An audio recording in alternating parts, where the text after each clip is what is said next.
Alright y'all, how to do? We're going to be doing a catch and cook today. I'm most excited about these catfish that we got on the jug lines. And if you guys have never seen the different species of catfish, I'll show them to you right now. We have blue catfish and then we have channel catfish. There's also flathead catfish, but we didn't catch any of those. They're big and ugly and they look a lot different than these. The channel cats and blue cats look very similar, but blue cats get bigger and they have more meat up in their head. And they're just a lighter gray color, and they usually eat a lot more shad and stuff like that, where channel cats usually feed more on the bottom, but we got a mix of both here. Well, I'm going to show you how to clean a catfish first before we get into the cooking portion, and first thing I'm going to do is put a nail into this board right here.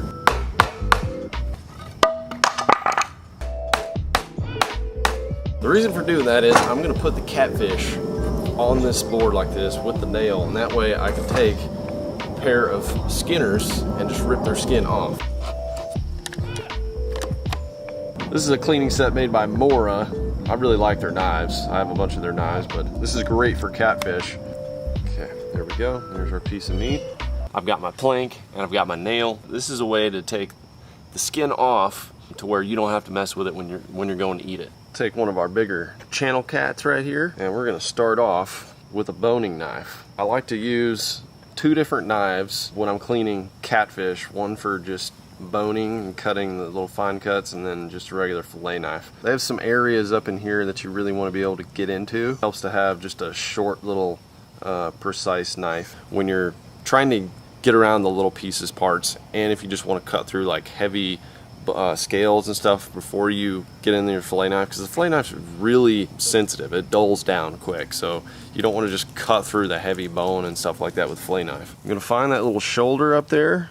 We're going to make a cut, and then we want to press the knife towards the spine, so in towards me at this moment. You just want to get in there enough, and if you got a sharp knife, you won't have to dig and cut very much. Then when you get right here, you'll start seeing the spine change after this dorsal fin right here, and you can really start feeling the tiny little bones and things like that. So I like to just kind of open it up with my fingers and just run as close down the spine about a ½ inch down there, and then when I get about right here where I can really cut through easy, I know I'm around that spine.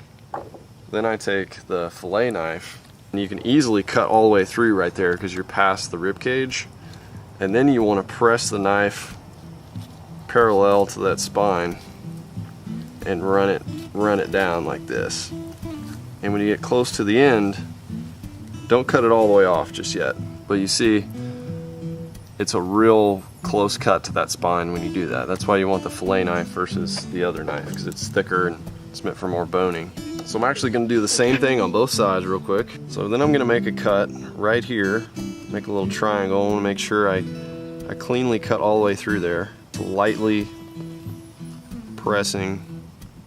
I'm just making a little, you'll see why in a second, just a little cut like that. Then I'm going to stick his head on this spike right here, a way to pull his skin off. So I'll go right there in the corner, and we just pull down all the way.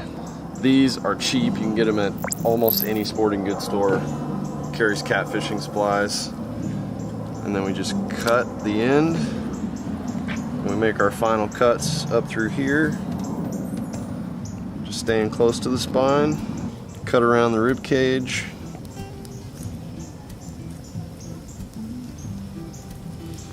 Get up into that shoulder. And there's where you want that boning knife, so you can get all the way up in there. I think that's the best part of the catfish, and then you have all that big main fillet. And then there's no skin, so you can just put that right in the grease. Man, there's a lot of meat on these last two guys. All right, now we just got to clean old Big Bertha here. Fantastic fillets. And look at these big ones. These stud puppies right here. Look at that one. Woo-wee. So we're now going to put these in the food saver, seal those up so we can do a fish fry. Ladies and gentlemen, are you ready to get down with some delicious southern fried catfish. Well, I hope you are, because I am. I am starving. I went for a long run today. I've been working on wood projects. Working up a sweat, I'm ready to eat. Waiting on OSG to get back from baby shower, doing baby shower things. I'm sure she's worked up an appetite too, 'cause she's pregnant. What better way to do a family night dinner with some southern fried catfish? We're gonna do it 2 ways though, y'all. You know we gotta do that Frank's Red Hot on there, and we're gonna do it the regular way, 'cause someone in this household likes very traditional stuff. Here we go now.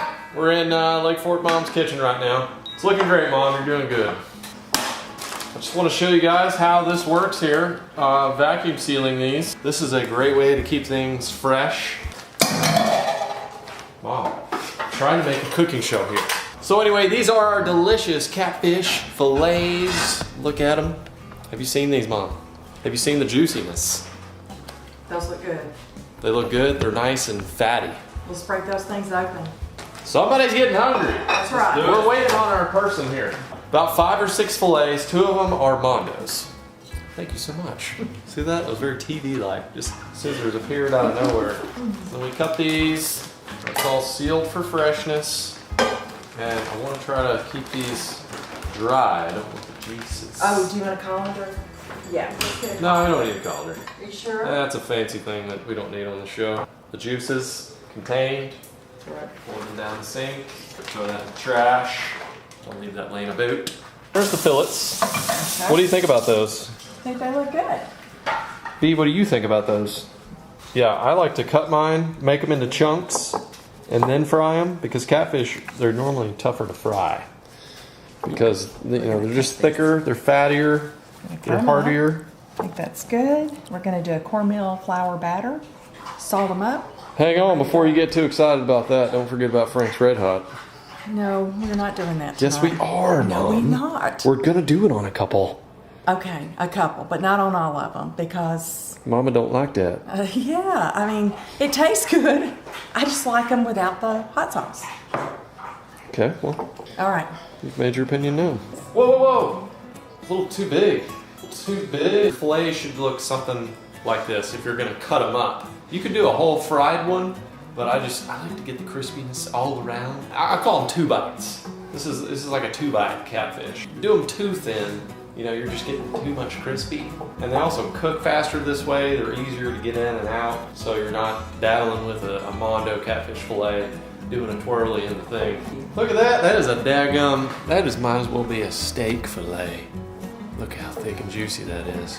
Some people don't like catfish because they are just, I don't know. You know, people say they feed on the bottom and whatnot, but I tell you, they're delicious. We have a mixture of blue cats and channel cats in there. But the biggest one, that's a blue cat, and the meat I've noticed on the blue cats is whiter, more like a cod would or something. And then the channel cats, they've got that yellowness, like that fattiness, which I think is really good.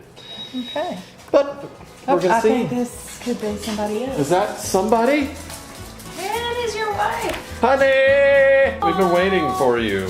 Oh, well, I'm glad I finally made it. Miss B's been waiting on you, obviously. Can I walk in the door? Come here, baby. Big girl. No. Oh, it's been a stressful traffic day. Your hair says it all. All right, B, calm down. We're trying to make a daggone show here. She loves Stephanie because she's pregnant and she's feeling it. She's like, I want to protect the baby. Go to your shoebox. I need my shoebox. Look. You see this? She knows. Yeah. And that way she won't jump on Stephanie.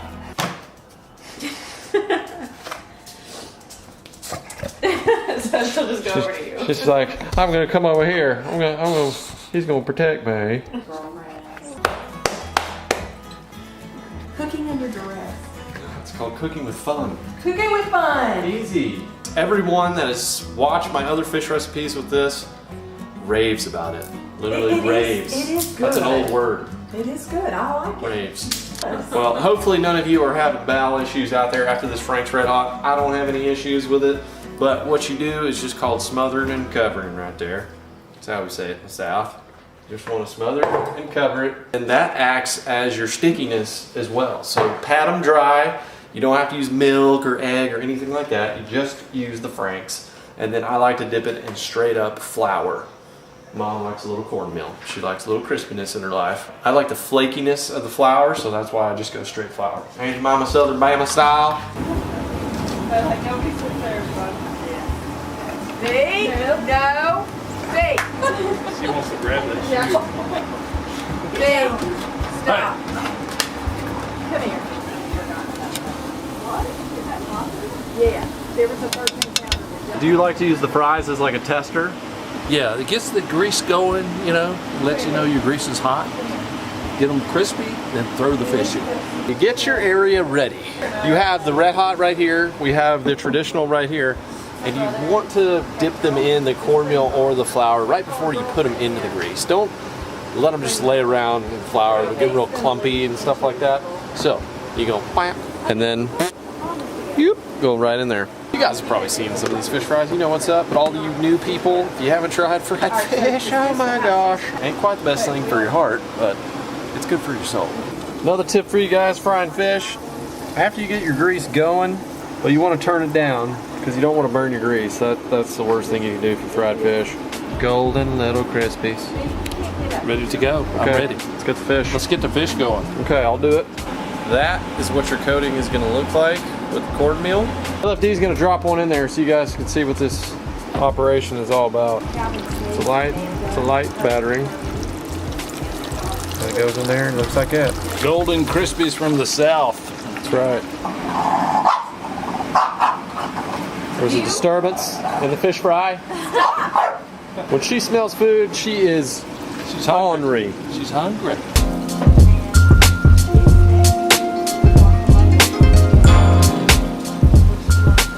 Right in there, boom. I like to slap it in there. And this is what the flour fillet is gonna look like.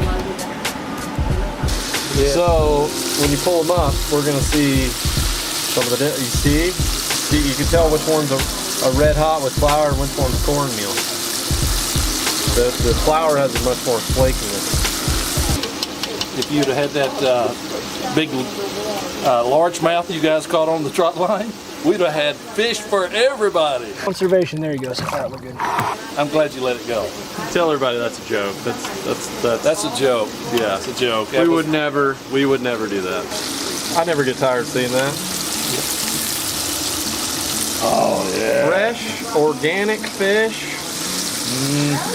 from local lake to your plate. I mean, there is just nothing that makes a person feel better than that. Unless it's maybe a deer. Same concept. I'm glad we can do this as a family. Yes, me too. Thanks for catching them. Of course. I'll enjoy eating them. Okay, now get the rest of them in. Last of the Frankers just came off. They're a little toasty. I was inside. I know you were. I was out here. There's Yes. a lot of jabberjawing though out here. So it's the girl's fault? Yeah. Gotta contend with that. don't be blaming this on us.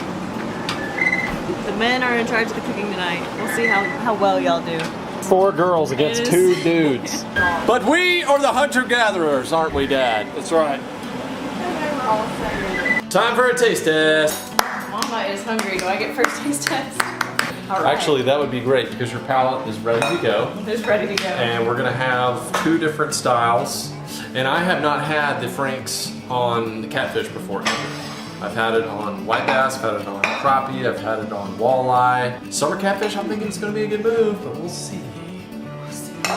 The cornmeal one's probably cooler. Yeah, it's crispy. So the flour gives you much more crispiness. Like Kentucky Fried Chicken up in here. I don't really taste the red. You don't? Okay, I might have overcooked it a tad. It's a little burned. Okay, now for the regular. A lot less crispy.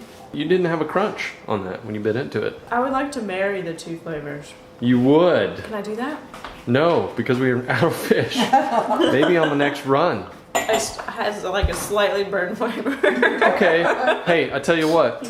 Try this piece, because that one's not burned. That came out of the same batch. This is Frank's. Yep. This is the big moment. Is that the one? That's the one. Yeah! I taste the Frank's, but it still has the crispiness. Ooh, and this is like nice and thick. It's like You see that? That's the difference in catfish, y'all. Is you get that meatiness. It almost is like a chicken or something. It is nice and plump. You get a real meatiness. But it has the crispiness over here. Yes. Okay. So Frank's for the win, is what you're telling me. That's delicious. Okay. Frank's. Mama, Frank's done did it again. Well, that's just her opinion. You want to get in here? I'm ready, babe. I'm ready. It's another delicious meal, y'all. From the lake to the fillet knife to the Ziploc to the frying pan and to your mouth. Some of my best summer memories are doing fish fries with friends and family. And we did another one with white bass over the weekend. So I have had my fill of fish this weekend. It's been good. As always with these catch and cooks, I will post the recipes down below, both. You can try them both and see which one you like better. Or if you have the Delicioso recipe dialed in, go ahead and let everybody know that as well. And I might just have to give me a little crispiness. I definitely overcooked that one. But good news with catfish, you gotta cook it a little longer. You have a little bit more leeway because it's got some fattier stuff in there. If you're down with the catfish videos and you want to see more, let me know in the comments down below. And I hope you're having a blessed day wherever you are and catching some fish, no matter what species. Go out there and get you a tug on the line. Thanks for watching today, guys. Don't forget to subscribe and hit the like button. And I'll see you guys on the next one.